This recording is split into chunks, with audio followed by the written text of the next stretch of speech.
Welcome to the state of the SEL. It's another wonderful Monday evening.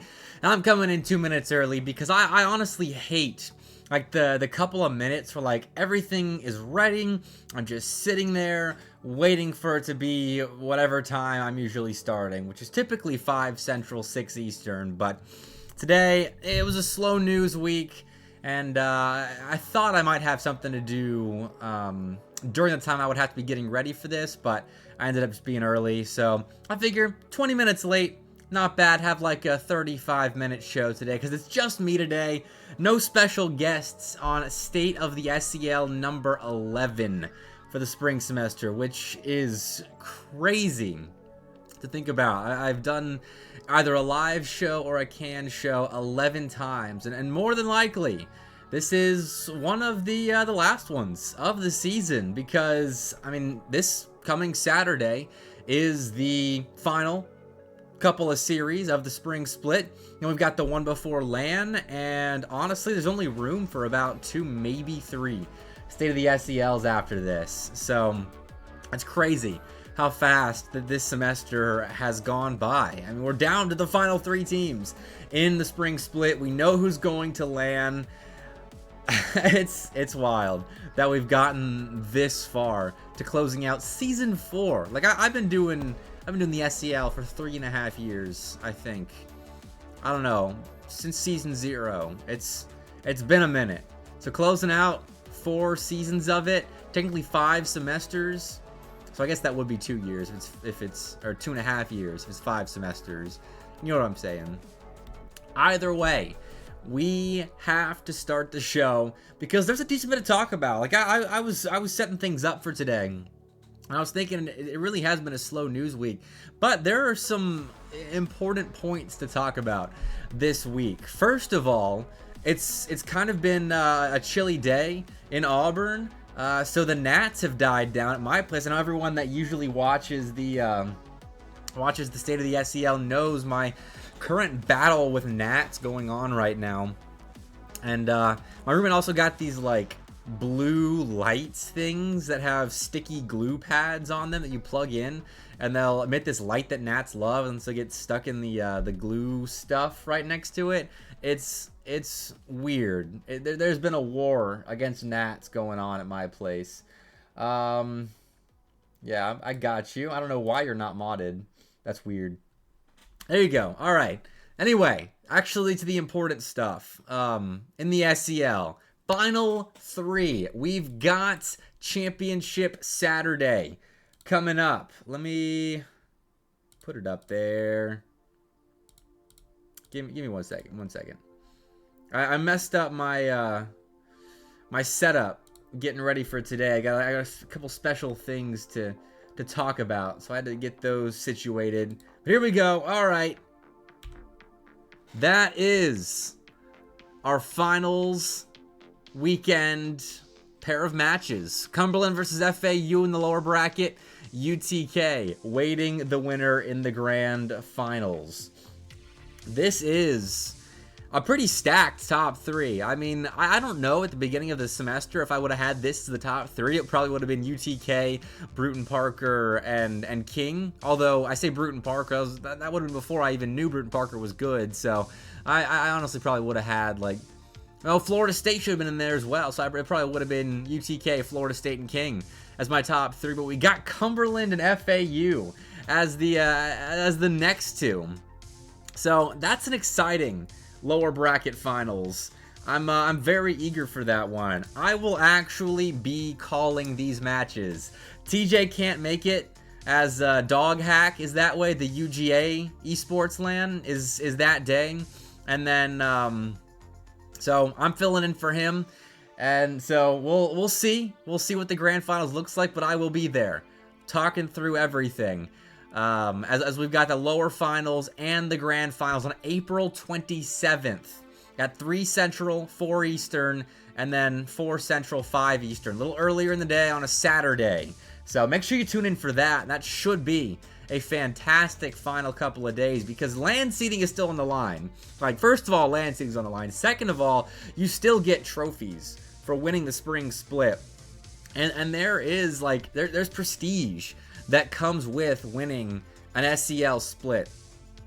And I mean, you would join an exclusive class of South Carolina, Florida State, Kentucky. UTK has actually never won a semester of the SEL. If you can believe that, how dominant they've been in recent times. They've never won a semester of the SEL, which is a little crazy to think about. So we will get a new champion this Saturday. So I can't wait. Yeah, TJ was generous enough to give me the spotlight back. Just for one day, because he's off managing a whole LAN. So I'll be filling in for the GOAT. But another thing I want to go over that has to do with these finals weekends, or with this finals weekend. Sorry, again, focusing on production stuff. Is we've got some LAN scenarios to get through, because with there being only 2 series left, that means there are 4 possible scenarios that could play out, and they all result in, obviously, a different top 4, which we have still yet to iron out. So, first of all, let me set up my my bracket real fast, because I want to go through all 4 of them for you right now. So let me share my screen. Here it is. Again, shout out Real Albedo. No, it's off to the side. All right, give me a second. I gotta zoom in. I think. Oh man. All right. Hold on. We're gonna go back to my face, and let me just use the Liquipedia bracket. Still, shout out Real Albedo for giving us that that fill-inable bracket to use. I have been using that so much this playoffs, and it was very fun to this is not working. All right, I gotta edit it in OBS. I'm an idiot. It's been a slow day for me today.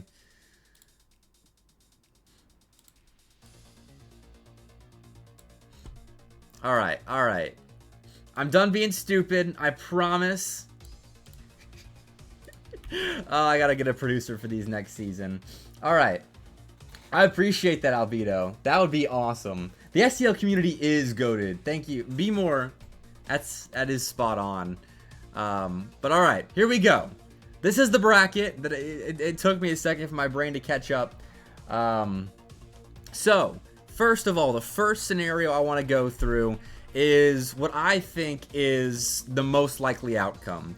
And that's a Cumberland over FAU victory, and then UTK wins in Grands. I think that's most likely, and that ends with UTK in first, Florida State in second, Cumberland third, FAU fourth. Which makes sense. Florida State's pretty safe with their fall split win.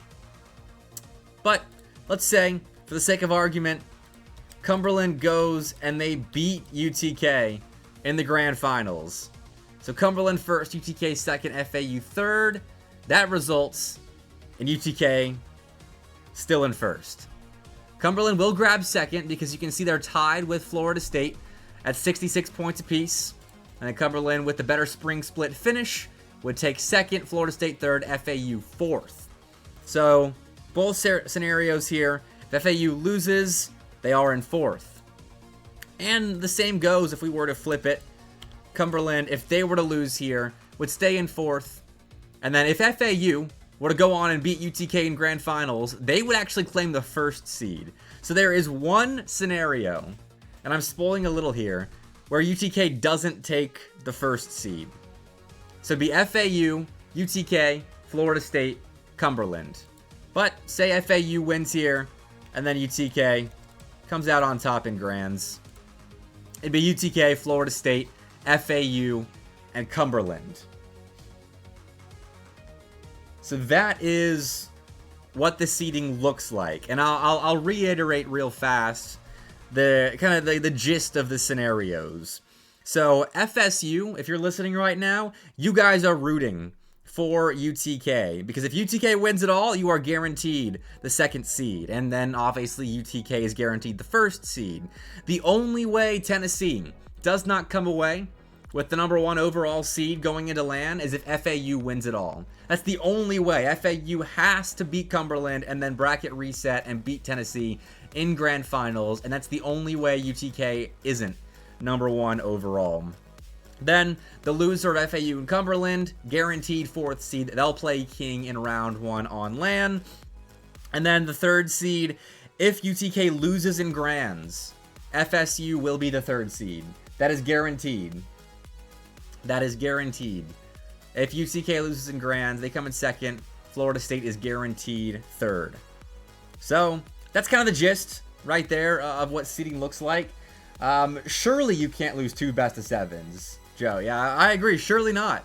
I think you guys are definitely heavy favorites against either team in the grand finals. So surely not. And yes, Chip has updated the Liquipedia page to show the bottom 4 seeds. So I appreciate you, Chipmunk man. I appreciate you. But that is what the seeding situation looks like. And speaking of LAN, this is kind of something that's popped up in the last couple of days. Cumberland's entire Rocket League A team from this semester has, well, sorry, 2/3 have publicly announced their departures from the Cumberland Rocket League program and Cumberland in general. I'll put the tweets up real fast. Super Smurf was the first to do it, and I'll move over here for this. He announced that he was going to Radford next year for Rocket League. So first of all, best of luck, Supa. I'm sad to see you go from Cumberland because you have been a phenomenal story. And I said it in the replies to that tweet as well. I was like, good luck, Supa. Make sure you get Radford in the SEL so we can keep calling your name out. I really hope Radford does stick around the SEL. Not stick around, but Radford does join the SEL scene. I would love to have them and Super Smurf. I don't know what their level of Rocket League is, but if they're recruiting Supa, then they've got to be pretty solid.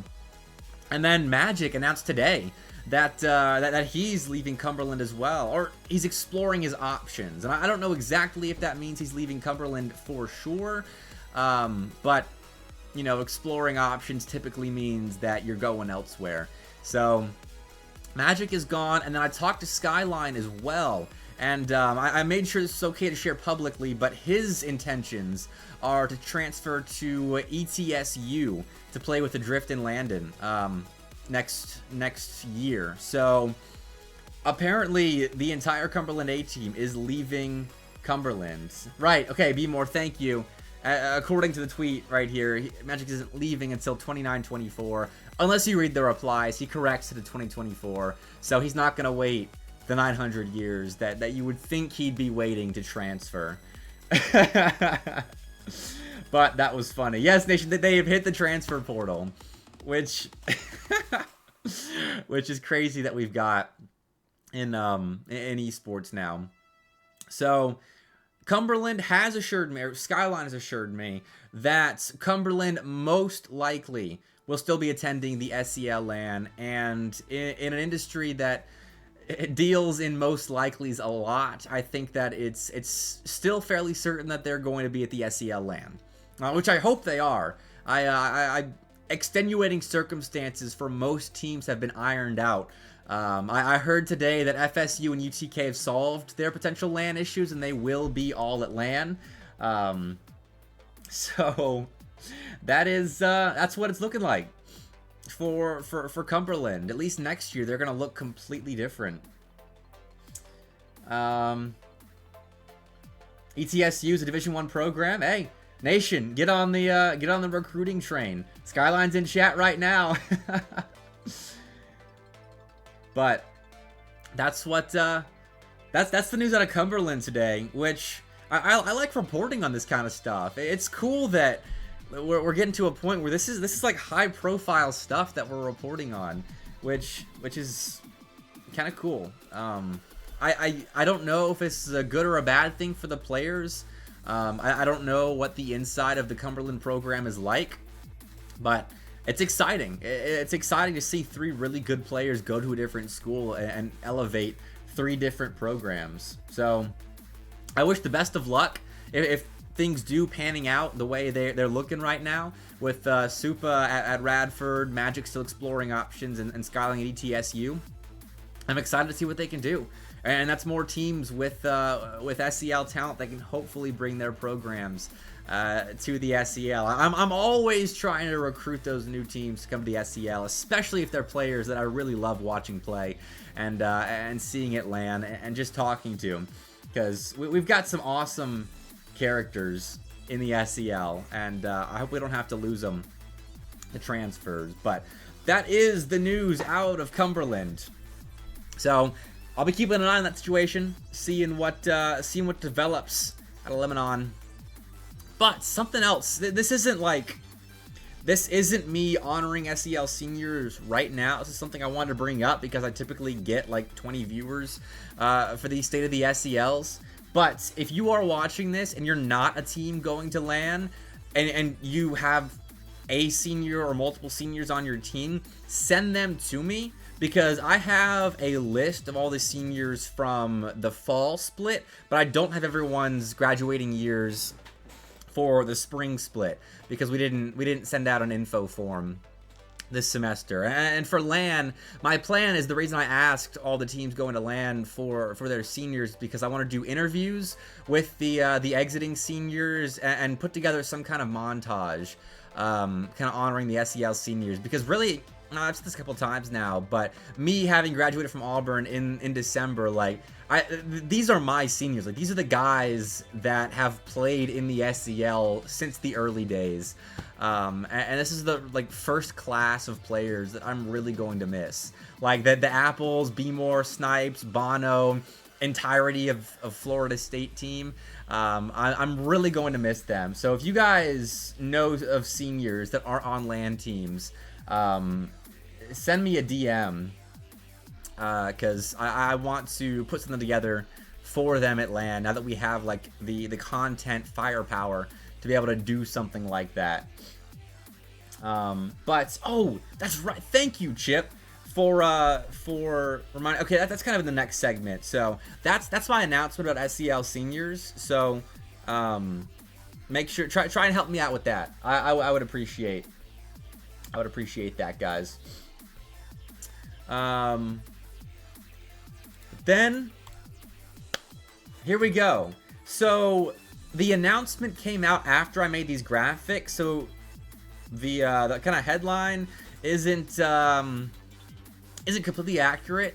It's more of like, what are your thoughts on the rule changes that got announced today? And it's not just the LAN player ruling now either. It is a couple of rule changes, which I'm going to put up on screen real quick. I'll move over again.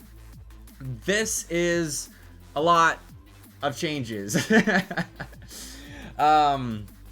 So basically, I'm gonna have to maximize the screen real fast so I can read it as well. So basically, the big changes is that Fred decided on, with the committee's help, so shout out everybody that had that big debate in the community over the last week or so. But LAN attendance eligibility, and I'm reading this off the side of my screen, which is why it looks like I'm looking off to the side. But first of all, players or a team must have 3 members that can travel to, attend, and compete physically at all SEL LAN events. No exceptions unless under extreme day of circumstances, as precedence allows. So, from what I can tell, extreme day of circumstances include like immovable school events. I would assume like a graduation or something like that, and then the weather event that we had last year. That if you don't know, Clemson's 2/3 of Clemson's team played online for the LAN last year because there's a tornado the night before the SEL LAN, and so their parents were like, "You're not driving in that kind of weather to LAN." It was a whole thing. So Snipes was playing on his lonesome at LAN last year. So that is the official requirement now for the SEL. I know you would be more, because you're a LAN merchant. But also, there are a couple other notes in here that kind of have implications about the LAN coming up. That a player must have competed in one split of the SEL in order to be eligible to compete in the LAN Grand Finals event for that season, which means players that played in the fall but didn't play in the spring can play in the LAN. And that really doesn't affect a ton of teams, but does affect one blue team. The Kentucky Wildcats can bring back Ty, which is so exciting. And Ty's in chat right now. So, Ty, can I get confirmation? Will you be at the SEL LAN? And Chip said this will be in place of him. So, we're gonna see if that is completely confirmed. Chip said it above, but I want it from Ty himself, confirming that he will be at LAN. Okay, it's not 100%, but it is very likely that Ty will be at LAN, which is very exciting because that ups the skill level. And this is no slight to Chip. Ty is just this good. That ups the skill level of Kentucky a lot.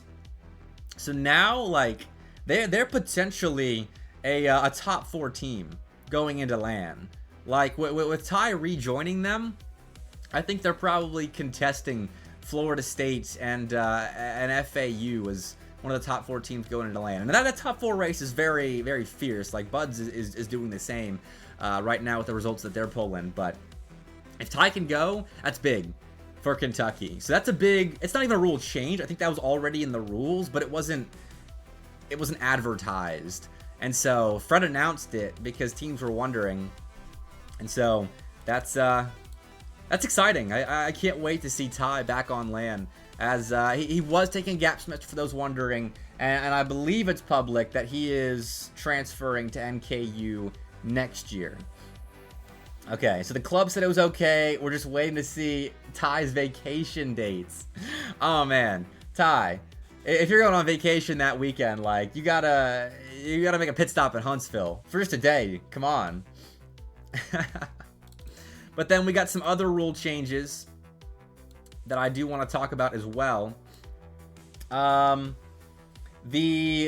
King roster, and Wade has, I believe, confirmed this.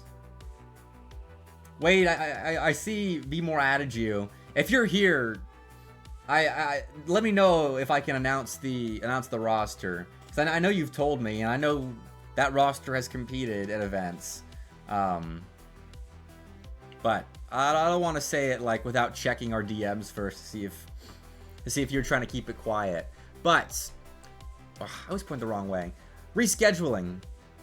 So this is just kind of a stress thing for admin, trying to make sure reschedules happen at a set date. Fred's trying to get a lot more strict with this because the SEL was very lenient this year about reschedules. And so we're trying to avoid the same Oklahoma versus South Carolina Garnet thing where admin wasn't notified of a reschedule. Oklahoma forgot about it. Or wait, Garnet forgot about it? One of the two teams forgot about it. And so one team showed up at default time, was like, where are you? So they recorded as a forfeit, got the win, and it was a whole thing because it had like LCQ versus elimination implications. Or maybe it was LCQ seeding implications.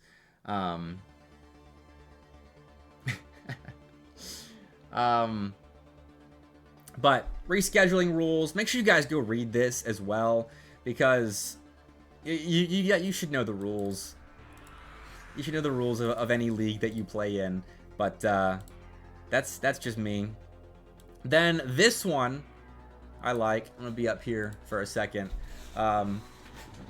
Gonna sit up in my chair. If you are a team selected to be streamed, you need communicating with production staff and the appropriate channel as soon as possible, discussing match details. If the matching discussion will be possible to be streamed at all, then you have to let league and production know at least 24 hours before the stream time, because we also, as I'm sure you guys know, have had a lot of production cancellations this year, which is due in large part to the reschedule policy and how a lot of teams were rescheduling this year. So that's why Fred's trying to crack down on it, just trying to find a balance between teams having flexibility with scheduling their matches and also allowing us to have streamed matches. Because for us to go like 2 weeks without a stream during playoffs as well, or mainstream, sorry, because TJ, Chip, and Wade as well, shout out to them for hosting community streams of pretty decent quality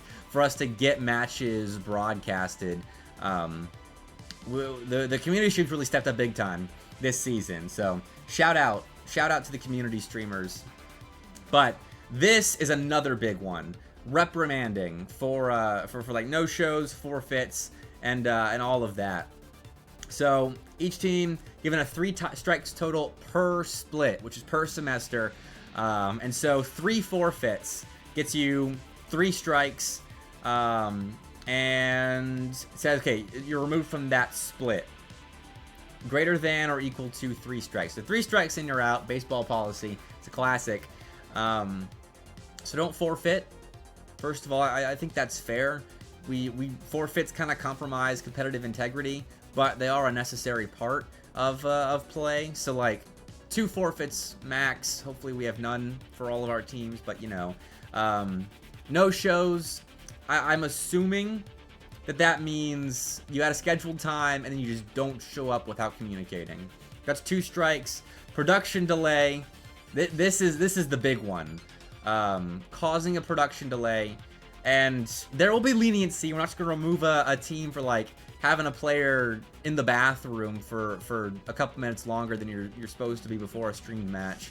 But that does cause split removal if you screw up the production on a day. So please be careful about that, because I don't even want to have to deal with any of that.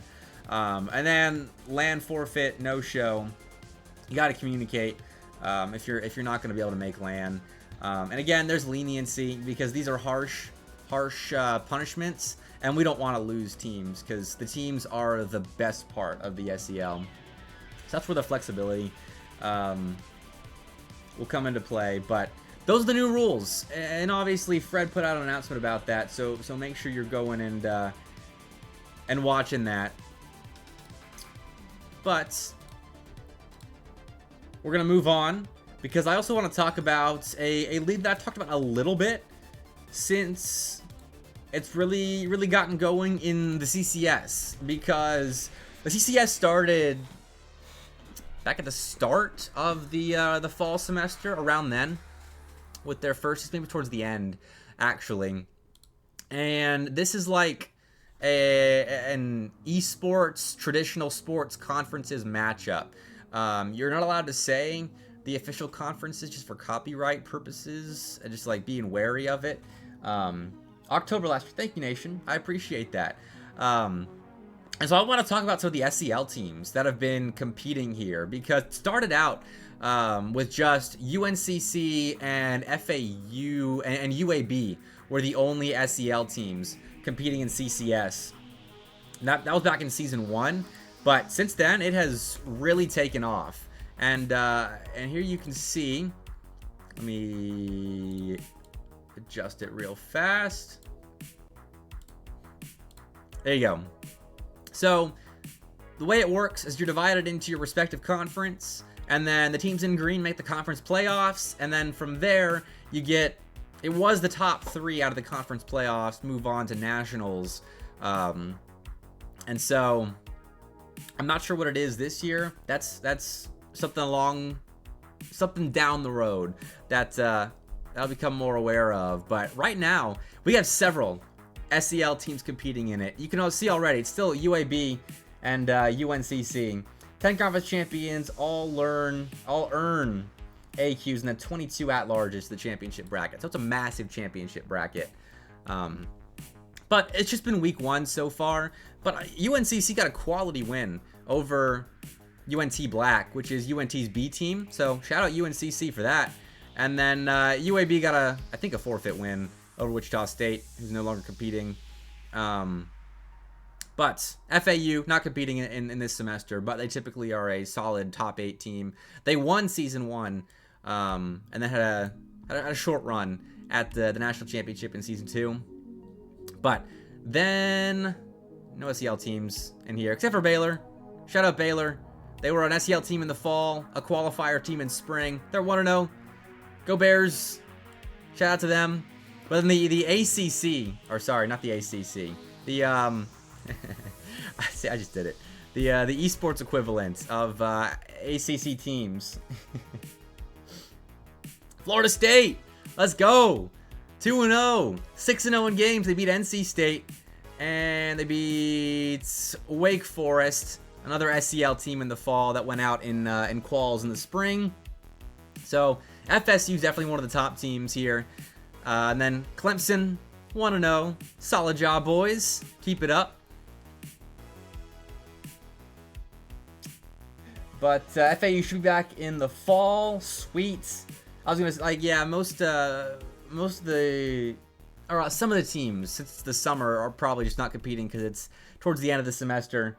I know some programs are done with their seasons. Now, Wichita State's solid. They're just going through some roster difficulties right now. Be more. Last game of the season is Syracuse versus FSU. Oh yeah, that was a game 7 right there. The last time that they played each other in nationals. That was honestly hype. But Clemson, you heard it here first. Thanks to Masao, they're sneaking in and taking the first seed overall. Don't worry. Fair enough. Esports ebbs and flows. That's a fact. That's a fact right there. Oh, it's game 6. Who am I thinking of? Who did FSU beat in games? Oh, it's Wichita State. They beat in game 7. On me. I got a lot of results flowing through my head, man. But moving on, this is the big one. Newest edition. I'm sure you can tell if you follow traditional sports which conference this might be. But this is the one I'm most excited about because first of all, we got my boys at UTK. They dropped the game to Florida. Not a bad game to drop, honestly. But they're 1-0. South Carolina destroyed Oklahoma last week. That was bad.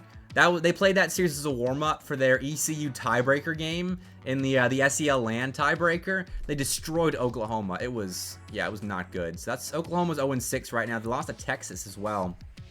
Who I'm gonna have to get on Monday Night Lights. They didn't know Texas was still active. Honestly, Aviator's my boy, and they used to play in the SEL back in the day.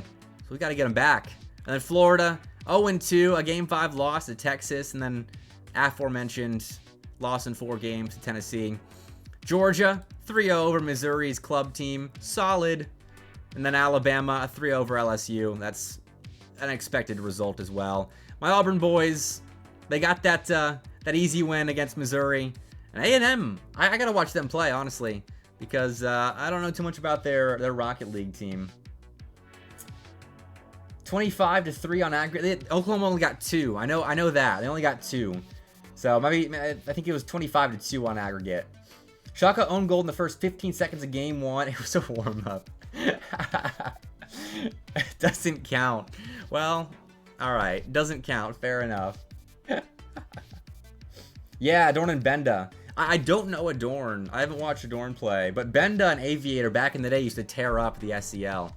Those were, they actually won it back in season 1 or season 0. I think it was season 0, actually. They won it all. Because then Florida won it in season 1 with J. Russ. That's a throwback. And then Louisiana Tech. This is a team that is rated in the top 25 right now in CCS because they had a great run at that March Madness bracket at the CCS held. And 1-0 so far. They beat the Honey Badgers. So Louisiana Tech, I mean, after a poor run in the spring split of the SEL, I'm watching them closely in CCS to see how they do because they seem to be doing all right now. And then over here, Buds, I have them winning their conference personally. So we'll see how they do. But right now, 1-0. They got an easy matchup against Texas State Academy.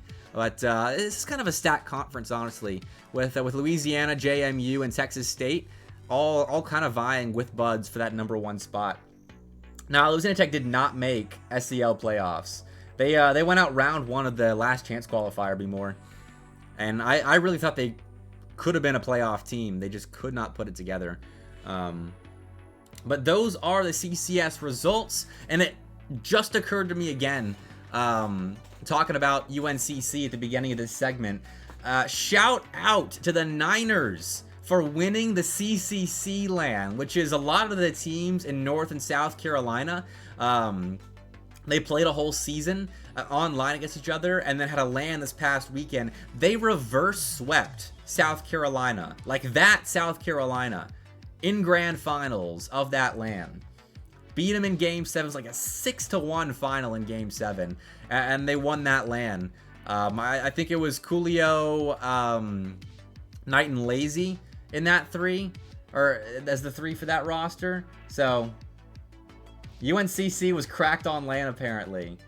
Thanks, Maysal. How'd you guys do? Because I could not find a bracket for that, Maysal. But they reverse swept South Carolina, which, I mean, I always talk about how South Carolina is not a LAN team, and Cats will say the exact same thing. But still, a reverse sweep of South Carolina is crazy. 1-2 in series, lost to ECU and WTCC. I have no idea who WTCC is. ECU's not a bad loss. They've been looking good lately. But shout out to Coolio and the boys who are playing tonight. We got Monday Night Lights with CCS. It's CCS night on Monday Night Lights, following the State of the SEL, which is wrapping up here in the final 60 seconds of the show. We got Florida State taking on Cincinnati at 7 Eastern, 6 Central. It's coming up in just 6 minutes time. And then Texas Tech, the Raiders, playing UNCC, hot off the presses of that LAN victory. And if you're wondering which roster UNCC's rocking with tonight, they got Mikkel playing in place of Coolio Pludio. So we'll see how that roster fares against Texas Tech. And then Colorado, without Yokes, unfortunately taking on UTK tonight. But without Yokes, Colorado in the past has been still a solid team. So I'm very excited to see how they perform against the Volunteers to cap off our CCS night on Monday Night Lights. Coming up in just a little bit, so make sure you stay tuned. Thank you guys for watching the State of the SEL number 11. Unbelievable. But make sure you keep watching for Monday Night Lights coming up in just a bit. Nation will be joining me in the booth for all 3 of our best of 7s tonight. So, I'm going to take a short break, but I will see you all there.